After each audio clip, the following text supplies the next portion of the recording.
Guys, आप लोगों का यूट्यूब चैनल फाउंडेशन जेई में स्वागत है। आज हम लोग पढ़ेंगे absolute value of a number. तो सबसे पहले उसका डिफिनीशन क्या होता है आप देखिए। Absolute value of a number is always a non negative number regardless of it is either positive और नेगेटिव।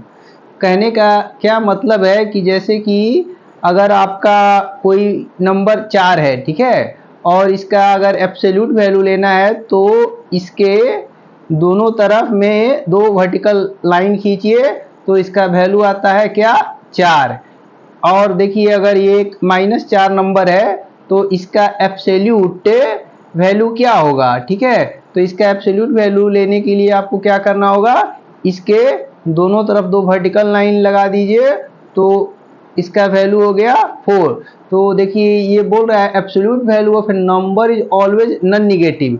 अब ये पहले -4 एक नंबर था, जब इसका एब्सोल्यूट अगर आपने किया तो नॉन नेगेटिव बन के क्या हो गया, ये 4 एक पॉजिटिव नंबर हो गया, ठीक है। ये एक पॉजिटिव नंबर हो गया है, ठीक है। अब आप एग्जाम में क्या क्वेश्चन पूछता है, ये देखिए अगर 4 और प्लस -4 अगर रहे तो पूछेगा क्या आंसर होगा।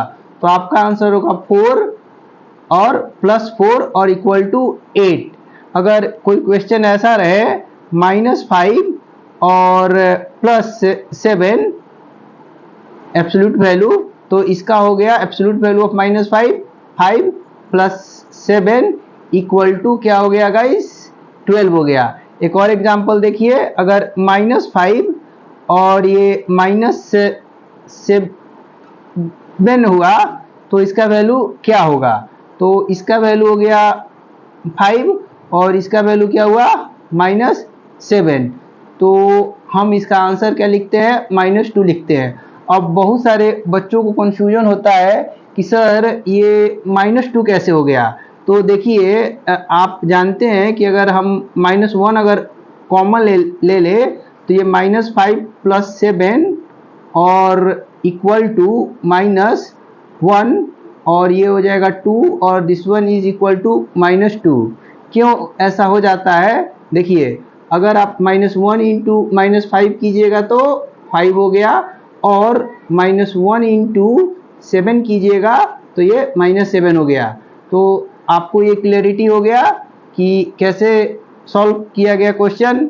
नाउ एक और क्वेश्चन देखिए। क्वेश्चन है कि absolute value of 8 plus absolute value of -4 और this one absolute value of -7 evaluate करना है आपको, ठीक है। इसका वैल्यू क्या होगा, तो सॉल्यूशन हम क्या लिखेंगे, 8 का 8 हो गया एब्सोल्यूट वैल्यू, और अगर ये -4 है तो ये 4 हो गया, और ये -7 का क्या हो गया, 7 हो गया, तो माइनस साइन लगा देंगे तो 12 - 7 कितना हो गया, 5 हो गया, ठीक है।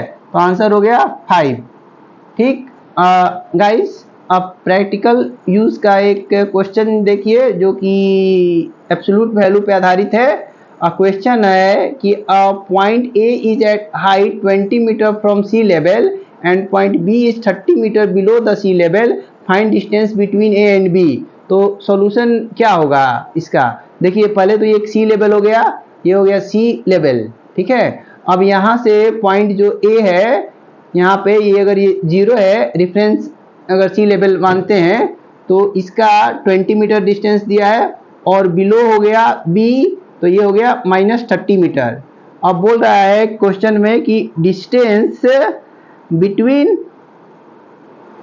ए एंड बी, तो क्या होगा इसका हम कैसे बनाएंगे, ओ ए का मॉड ले लेंगे और ओ बी का मॉड ले लेंगे। तो क्या है, डिस्टेंस है तो दोनों को क्या करेंगे, जोड़ेंगे तो ए और बी के बीच का डिस्टेंस निकल जाएगा। तो अगर ओ ए अगर 20 लिखेंगे तो इसको भी मॉड में -30 लिखेंगे, तो इसका आंसर क्या होगा, 20 + 30, तो क्या हो गया 50 मीटर, ठीक है। अगर केवल आप बोलेंगे कि सर हम ओ ए + ओ बी लिखेंगे तो देखिए आप कंफ्यूजन करके क्या लिख देंगे, आपका वैल्यू आ जाएगा -10 मीटर, जो कि गलत हो जाएगा। तो यहाँ पे क्या है, एब्सोल्यूट वैल्यू मतलब डिस्टेंस का मतलब क्या हो गया, एब्सोल्यूट वैल्यू ले लिए OA, तो OA हो गया, OB क्या हो गया, एब्सोल्यूट वैल्यू हो गया, तो -30 हो गया, और इसको क्या है, वैल्यू हो गया 20 + 30, तो ये करेक्ट आंसर ये हो गया। और गलती से बच्चा अगर OA + OB करेगा तो -10 आ जाएगा, तो वो गलत हो जाएगा।